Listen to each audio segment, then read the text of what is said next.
यदि आपके कमर में दर्द है और वो दर्द कमर से पैर में जाता है तो हो सकता है आपको sciatica का दर्द हो। तो आज हम sciatica के दर्द के बारे में बात करेंगे, जानेंगे कि sciatica क्या होता है और इसके कारण क्या क्या हैं। हम क्या कर सकते हैं sciatica का दर्द कम करने के लिए और इसके लिए क्या क्या इलाज उपलब्ध है।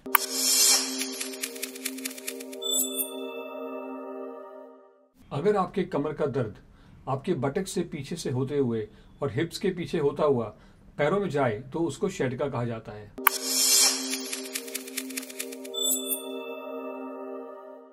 जैसे मैंने कहा कि sciatica का दर्द आपके कमर से पैर में जाता है, तो हमें यह समझना जरूरी है कि sciatica का जो दर्द है वो हमारे कमर के पीछे से और बटक्स के पीछे से होता हुआ पैर में जाए, उसको हम sciatica बोलते हैं।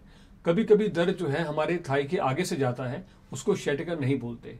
sciatica की एक और खास पहचान ये है कि वो अक्सर, इनफैक्ट मैं कहूंगा कि 95% आपका एक ही तरफ, एक ही पैर में होता है। काफी बार उस दर्द के अलावा दर्द के साथ साथ कभी कभी झुंझुनाहट या पैरों का सुनपन या सुइयां चुभना भी महसूस होता है। ये भी sciatica के लक्षण है।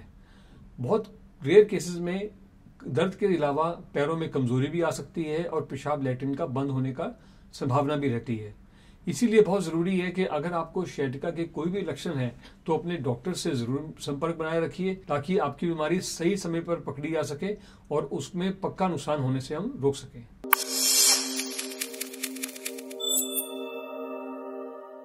ये जानना जरूरी है कि sciatica अपने आप में बीमारी नहीं है, वो सिर्फ एक बीमारी का लक्षण है।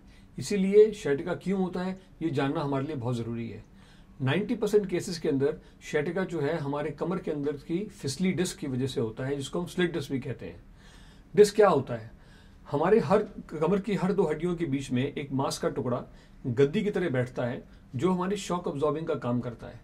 तो जैसे गद्दी के ऊपर एक कवरिंग होती है और अंदर रुई होती है, वैसे ही डिस्क के ऊपर भी कवरिंग होती है और अंदर जेली होती है।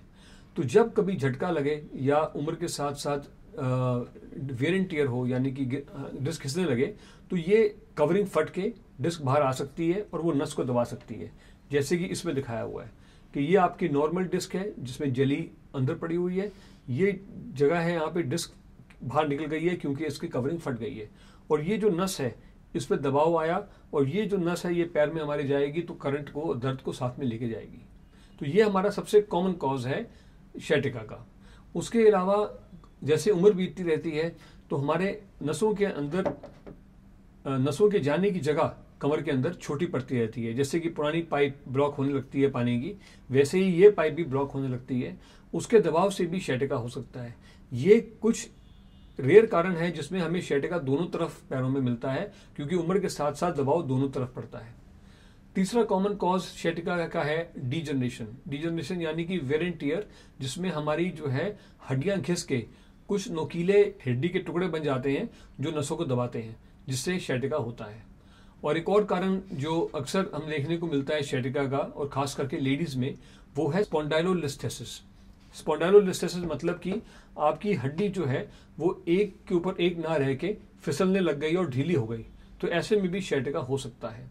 इसके अलावा और भी रेयर कॉजेज हैं sciatica के, जैसे कि स्पाइनल ट्यूमर का होना या पिरिफॉर्मिस सिंड्रोम। इनके बारे में हम कभी किसी और टॉक में विस्तार में डिस्कस करेंगे, क्योंकि आज का टॉपिक sciatica है, हम उसकी ही ट्रीटमेंट के ऊपर अब जाएंगे। यदि आप इस तरह ही हेल्थ के बारे में जानना चाहते हैं तो सब्सक्राइब करें ये channel the health care today और बेल आइकन दबाएं, ताकि हर नए वीडियो का नोटिफिकेशन सबसे पहले आपको मिले।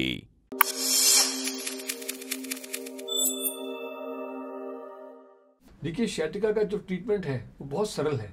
इसमें 90% केसेस के अंदर हम सिर्फ कुछ परहेज रख के, कुछ दवाइयाँ खा के, कुछ फिजियोथेरेपी करा के, कुछ एक्सरसाइज करके ही दर्द से राहत पा लेते हैं। लगभग करीब 8-10% केस ही ऐसे होते हैं जिनका दर्द ठीक नहीं होता, 4 से 6 हफ्ते में, कभी 8-10 हफ्ते में। ऐसे केसेस में कभी कभी हम लोगों को दूरबीन का या ऑपरेशन का सहारा लेना पड़ता है। और कुछ ऐसे केस होते हैं जिनमें खतरनाक लक्षण हमको नजर आते हैं, जैसे मैंने पहले बताया था कि पेशाब का रुक जाना, या पैरों में कमजोरी आ जाना, सीढ़ियों के ऊपर चढ़ने में मुश्किल लगना। तो ये सब चीजें जो है ये इंडिकेट करती हैं कि ये खतरे की घंटी है।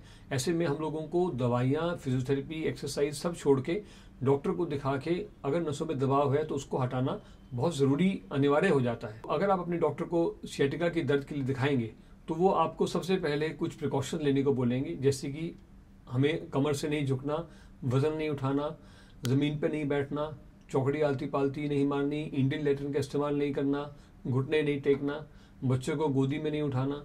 इन सब चीज़ों के करने से हमारे दर्द बढ़ सकता है। तो हमारा पहला कोशिश होनी चाहिए कि दर्द को दोबारा बढ़ने से रोकें इन सब प्रिकॉशंस के ज़रिए। फिर आपको बताया जाएगा कि आपको कमर में एक बेल्ट बांधनी चाहिए ताकि आपको कमर के मसल्स को सहारा मिले, आपकी स्पाइन को सहारा मिले।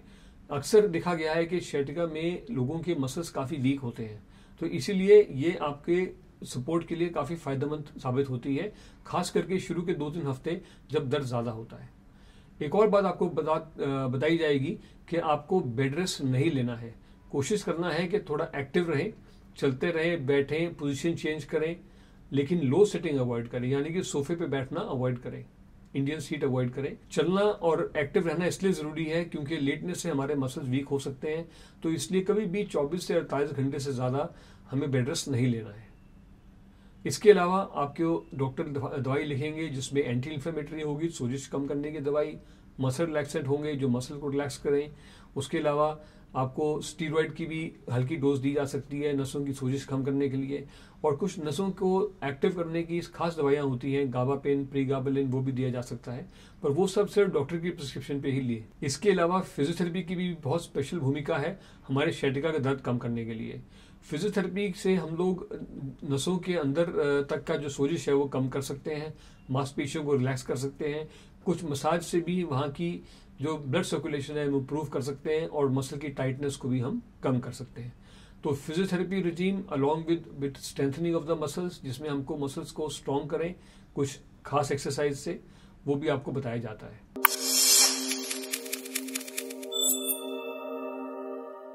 आखिर में आपसे ये कहना चाहूँगा कि अगर आपको सियाटिका है तो घबराने की बिल्कुल ज़रूरत नहीं है। 90% से ज़्यादा लोगों में मैंने जैसे कहा कि दवाइयों से आराम आ सकता है, फिजियोथेरेपी और एक्सरसाइज से आराम आ सकता है।